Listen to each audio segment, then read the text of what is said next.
ఎలా వస్తుందో అనుకున్నాను కానీ బిర్యానీ మాత్రం అదిరిపోయింది నిజంగా. 10 నిమిషాల్లో బిర్యానీ ఎలా తయారు చేసుకోవాలో ఈ వీడియోలో తెలుసుకోబోతున్నాం.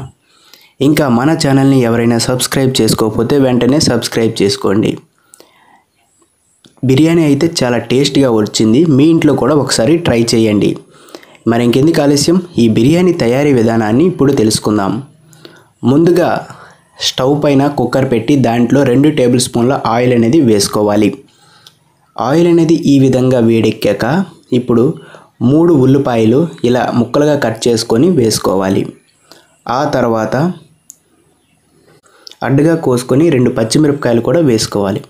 అలాగే 1 బంగాళదుంప అదే ఆలు, 1 క్యారెట్, అలాగే 1 టమాటా, ఈ మూడింటిని చిన్న ముక్కలుగా చేసుకొని వేసుకోవాలి.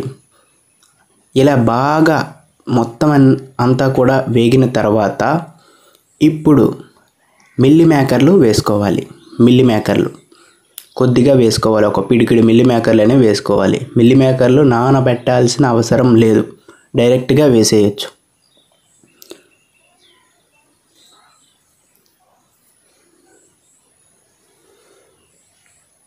ఇలా కలుపుకున్న తర్వాత కరివేపాకు కూడా వేసుకోవాలి.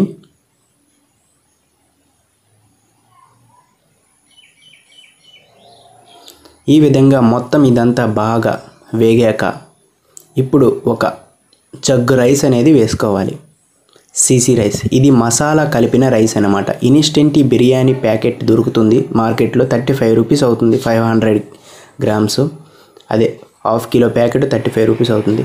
మీరు సీసీ రైస్ కూడా వేసుకోవచ్చు, నార్మల్ సీసీ రైస్ కూడా వేసుకోవచ్చు. ఈ విధంగా రైస్ వేసి నీట్గా కలుపుకోవాలి. నేను 1 జగ్గు రైస్ వేసుకున్నాను కాబట్టి 2 జగ్గుల వాటర్ అనేది పోసుకోవాలి.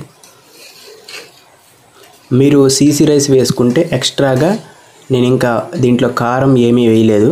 మీరు సీసీ రైస్ ఒకవేళ వేసుకుంటే నార్మల్ సీసీ రైస్ మీరు ఎక్స్ట్రాగా బిర్యానీ మసాలా ప్యాకెట్ 5 రూపీస్ది కొనేసి దాంట్లో ½ వేసుకోండి.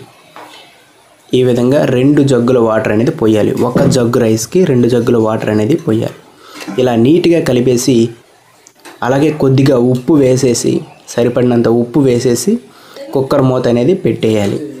కరెక్ట్గా 4 విజిల్లు వచ్చేసిన తర్వాత కుక్కర్ మూత అనేది తీసేయాలి.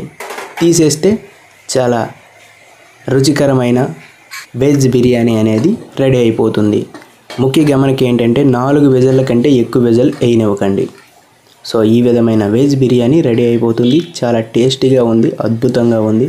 మీ ఇంట్లో కూడా ఒకసారి ట్రై చేసి ఈ రుచికరమైన దాన్ని చూడండి. ఇంకా మన ఛానల్ని ఎవరైనా సబ్స్క్రైబ్ చేసుకోకపోతే వెంటనే సబ్స్క్రైబ్ చేసుకోవచ్చు కదా.